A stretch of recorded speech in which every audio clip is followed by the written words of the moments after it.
This is Adam Gorney, Rivals.com, here with the Respect My Decision podcast with a very special guest this week, and a friend and someone I've known for many years, and who's one of the most renowned quarterback coaches and gurus in this entire sport, Steve Clarkson, who just a couple weeks off of the Steve Clarkson quarterback retreat down in Santa Monica at a middle school that had a field turf and a beautiful track. It was just absolutely great. Steve, first, that event, how special is it to you? And just how great is it to not only get all those premier high school guys in, but all those college kids back to kind of see their progress and over the years to stay close with those guys? Well, the best thing is actually getting all those kids to come back year in and year out. And it is a process. Most of the kids that have come to the retreat have been participants for at least a few years. So when we get them into the college sector and then have them come back and essentially come back as counselors and spread what they've learned at the collegiate level, and not just them, not only them, but their parents as well. It's super, super important and very impressive on the kids' part that they would come back and give back to the camp itself. But yeah, it's an honor. I'm privileged that that they would take the time out of their weekend schedule. Memorial Weekend is a popular weekend, but we've seemed to have carved a niche for that weekend that everybody seems to want to put that on their calendar. So yeah, very pleasing. What's something that's really neat is when you have the high school guys walk in, they're feeling good about themselves. They feel pretty big. And then Bryce Young walks in, and not that they're put in their place or anything, but they're certainly there to learn a few lessons from those guys and kind of soak it in, right? That's kind of the point. But yeah, I mean, like the kids that come, one thing I always make a priority to let them know. I said the best coach that you could probably have is probably one of your contemporaries, because if you look around there, you're surrounded by successful people, and they may have done it a little bit differently, but it was perfect for them, and it's advantageous for you to spend time with them and get to know their little tricks of the trade. They're willing to share their secrets, and that's what's so unique about the retreat. That they can kind of create their own DNA, so to speak. Bryce Young, as you mentioned, a Heisman Trophy winner. We've had Matt Leinart there. We've had a few people that have come and hoisted that trophy. But the thing that's so unique about all of them is they're so willing to walk in there like everybody else. So Bryce Young doesn't walk in there as the Heisman Trophy guy. Look at me. I mean, he's just like a normal counselor. And what's really great about them is they love spending time with the younger kids. So the younger kids really soak that up. I mean, if Bryce said, "Hey, let's go have a water balloon fight," they would be just as happy as throwing spirals. Yeah. So that's really the key to it, is that they really love the experience of just being that close to somebody that they idolize. It really is a who's who of quarterbacks. And like you said, Matt Leinert's there. People are popping in all the time. It really is kind of like the red carpet for quarterbacks. And for us, for what I do for a living, it's an incredible evaluation opportunity to see who's an alpha, to see who takes a back seat, to see who wants to compete, to see who doesn't, to see who wants to sit on the sidelines too much, to see who wants to make every throw, go through every drill. And you put them through the ringer on Saturday for sure. Is that the point, to kind of really test them to see how far they'll go a little bit? No, I think really, the key word is retreat. We let them do what they are most comfortable doing. So there's some kids that, maybe come in with a little injury. And my own son had a little back issue, so did Malachi Nelson. So I didn't let them do too much just because I wanted to protect them. And there's other kids that they do every single drill, and they just want to do it. The 24 kids, the class of 24 kids, those are the ones that really, really go after it, because a lot of times, especially if they're a headliner, this is their first opportunity to kind of get in the fray, and they really want to kind of see, how they stack up with each other in their class. And then of course they want to see the kids who are, the 23 class and at the collegiate level as well. So those are the ones that you're kind of most gravitated to, is usually that incoming junior class, because that's where it's probably the most competitive. Yeah. Let's talk about two guys in 23 that were there that really stood out. Chris Vizina, the Clemson commit. Great size, great arm, seems like an absolutely great kid. For you spending the weekend with him, what were your impressions on and off the field, really? Well, I mean, you hit it. He was the complete package. I mean, just super, super, on the on all the checkpoints. Like, okay, what kind of leader is he? I mean, he did every drill, always smiling, always soaking things up, very respectful of his peers, very appreciative of everybody's talent. But he just went out there and did his thing. He throws an incredible football. I mean, that I don't think I've ever seen him throw a pass that wasn't a tight spiral. He's very sneaky athletic. Because he's a bigger kid, and you don't think he can move the way he moves, and he moves extremely well. He was outstanding at the camp. He was definitely one of my top guys at that weekend for sure. Jaden Rashada flies across the country for a visit to Florida, flies back, then to LA, still kind of works out Saturday, still is there all weekend. That competitiveness and kind of that attitude that he is definitely of that elite group. Did you kind of see the same thing, and what did you think of just his performance? Well, Jaden has always been like one of the most consistent guys of any camp, and he's always been that way with us. Doesn't matter if it's a 7-on-7 or whatever, he's just a guy that you know what you're going to get, right? Yeah. But here's probably the biggest compliment I can give him. He doesn't really go at and say, "Hey, I'm going to compete." He just does what he always does. It could be versus air or versus in a camp. It's kind of the same guy. I mean, he doesn't have a lot of express. You don't see a stress level on him. I mean, whether it's a good play, bad play, he's still the same guy. And it's going to bode well for him at the next level because he's going to need to be even keeled, and he's certainly that. But, Jaden has never had – I can't ever recall him having a camp outing or a competition where he didn't look at his very, very best. One of the big marquee names and one that I definitely wanted to see a lot of was Dillon Rayola, the Ohio State commit. Is he the number one player in the country? Is he the number one quarterback? Is he not? I mean, I don't know if one event answers all those questions or not, but he's certainly physically gifted, probably a little bigger than I even expected him to be. He threw 72 yards in the long ball. And just over the weekend, he was an impressive kid, huh? Yeah, I mean, like he comes from a background of, his dad was a big-time ball player when he played. And you talk about being number one in the country. Well, at Ohio State, he's certainly number one. Right? That's what matters, right? He has all the tools. He goes to a really, great high school in Chandler, in Arizona. But he's just, like I said, another one of those kids that he doesn't have an ego. I mean, he was out there and he was, he was tutoring the younger kids. He was out there, challenging, his peers and also just soaking stuff up. I mean, he just, like I said, he's just an unbelievable kid, but his arm talent is for real. His athleticism is for real. I love the fact that he plays, baseball as well. So there are some similarities within, the position that he played and how he plays quarterback. He's a thinking man's kid. He knows the position extremely well. And, Ohio State's got an unbelievable player, to replace CJ Stroud if that's the case. Yeah. Jaden Davis, interesting one here because we currently have him as the number one quarterback in 24. Mm-hmm. Physically, he's not going to blow you away. It's not going to be like, wow, there's Jaden Davis. He's the best looking quarterback I've ever seen. But almost every throw is perfect. He's a competitive kid, and he was out there, and everything seemed just right on. I mean, was that kind of your perception too? Yeah, again, this is like the second time I've seen him up close. He came to my camp last year. He came to retreat last year, so to speak. And he was super, super impressive there. And he came with sort of a reputation as being that guy. And sometimes that's hard for a kid to come where everybody says, hey, this is the best guy. And then he shows up and you have such high expectations for him. And it's hard to live up to those expectations. But he always seems to exceed it. I would tell you probably the biggest thing that I got out of him, we had some conversations in the hotel, just talking about life in general.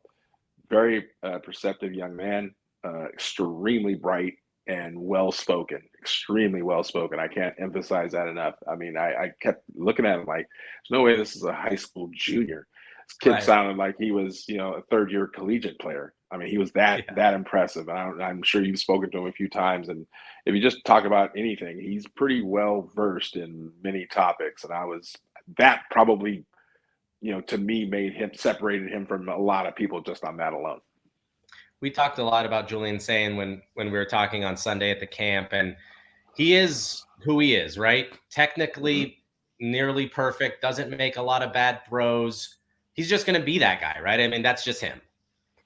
Yeah, I think for him, like I said, if you're looking at the picture perfect, throwing motion and demeanor, he has that. I have not seen him play in person. I'd love to, have an opportunity to do that. Hopefully that'll happen this year. We have a bye at Bosco, so hopefully I can go see him play. I'm very intrigued by him as a quarterback, as a player. He seems, again, he fits right in. And for me, when I'm judging a quarterback, I would probably tell you, 50% of it. I can show you 3 or 4 linemen that probably throw the ball better than most quarterbacks that are ranked, 4 and 5 star. And I'm not kidding. But there's the thing that separates them is when they don't have the ball, how do people gravitate to them? What's their, do they have that it factor?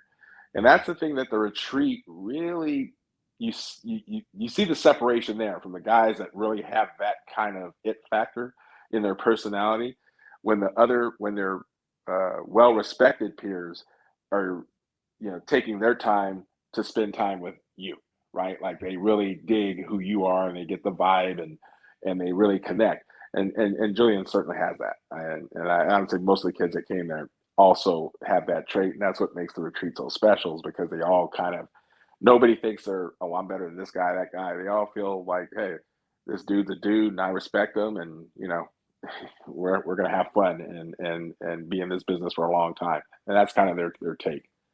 Yeah. The other 24 guy is DJ Lagway, who, from a physical perspective is really, really impressive. I think he's still a little bit in baseball mode. And so I think that has to be worked out of him, which probably will be in the summer and through the fall. But for an entire weekend of getting a sense of him, his physical ability, his mental makeup, all those kinds of things, what did you think of Lagway? Well, to your point, you can see a kid that was transitioning from the baseball side to the football side, but make no mistake, he's what you think and more. And he's certainly going to battle for the number 1 quarterback spot in that class. I mean, those 4 guys, it's going to be, they talk about the 23 class, and the 24 class is not shabby at all. And those 4 guys, it's going to be, you're going to be rotating that number 1 spot, probably every week based on how these guys continue to grow and play. But DJ was somebody I've seen a lot of film on. And so I've had a chance to really analyze him. And he's what you want in today's quarterback. He can throw every pass. He's extremely athletic. He's got great anticipatory skills. And then he's got a great personality. Again, another one of those it factor guys that, when he didn't have to say anything for you to know he's in the room. And that's about the greatest compliment I can give him. 2 more questions. And thank you for doing this. One on Pierce. As not only the father of an elite quarterback, an incredibly talented kid, to show the patience he did to stay at Bosco while, splitting time last year with a kid who's now at Michigan State. How did you handle recruiting? Was it really just letting him find the most comfortable spot? Was it really the best spot for him as a person and a player? And how did you find that at Louisville? All right, so let's go back to sort of the very beginning. Obviously, this is what I do for a living, and having my last name is a blessing and a curse. Right. So it was very important for me to put him in a program where I could truly just be a dad, because if he was going to make it in this sport, he was going to have to make it with multiple voices guiding the way.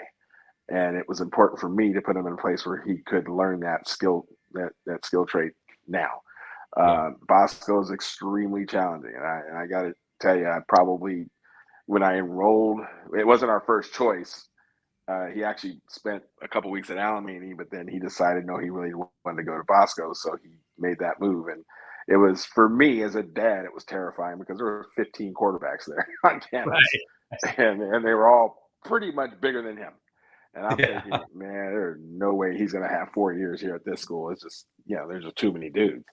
Yeah. But he assured me that he was up to the task and that he wanted to do this. And it was so funny because these kids, one by one, started checking out of school, and he kept rising and they kept checking out. And then when Caton came, it was, I think there were like maybe 6 quarterbacks with him.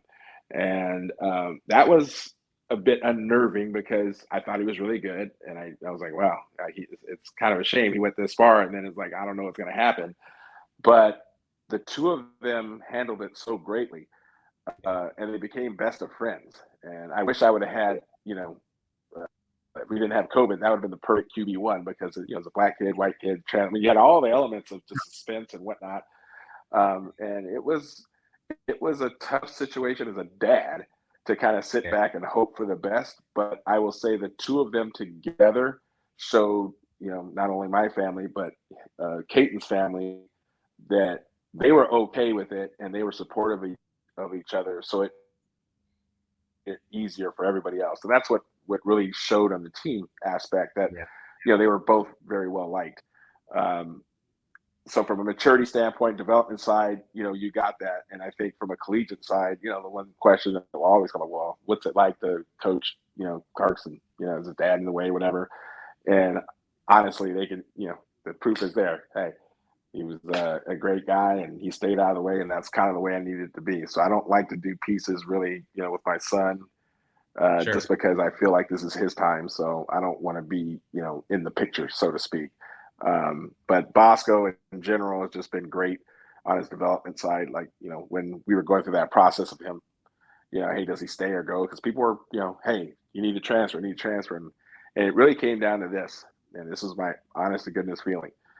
I felt like the way they were preparing him at Bosco, that if he split half the time at Bosco, that was better than going to a lesser school and playing full time. Because at the end of the day, if he's not prepared to go to college and compete, then what good is it? At some point you're going to have to hit the pavement running, and if you're not prepared to do it, you're just going to fail. So that's probably what I'm most, delighted about when it comes to him, is that I know that, he's not afraid to go roll up his sleeves and go earn his keep. And that's probably the best thing I can say. So the last one, and this is something that we're thinking a lot about, and we can't figure out because it's just impossible to know. But we're going to talk about Arch Manning here. Can someone who doesn't do national events, and I don't think it's his choice, I think he'd want to if he could, can that be the number one player in the country? As you project out on Arch Manning, can you do, since you can't do an apples to apples comparison on the field, at the quarterback retreat, at Elite 11, at any of our events where we have, Nico and Pierce and Jaden Rashada and Malachi Nelson throwing at the same event, how worrisome should that be? Do you think it is? Or can the number one player in the country just say, hey, I don't need to really do anything, and I'm still incredibly talented, and I'm going to have a phenomenal career? Well, you're talking about an outlier and a family that has been proven the gold standard. So I could never question how they want to, I got to be honest, if I were them, I would probably do the same thing, because you don't have a kid like this and he needs to be protected. And there is some, and when I say protected, not from a, athletic competition sort of way, just in general, because, I can tell you, my son doesn't have anywhere near the stature, and you could not believe how many people try to DM him with just nonsense. And so and Steve, my thing is, and in defense of Arch, is so if I he have shows no problem with it. If he shows up somewhere and does really well, that's expected. If he throws one bad pass, that's what makes social media,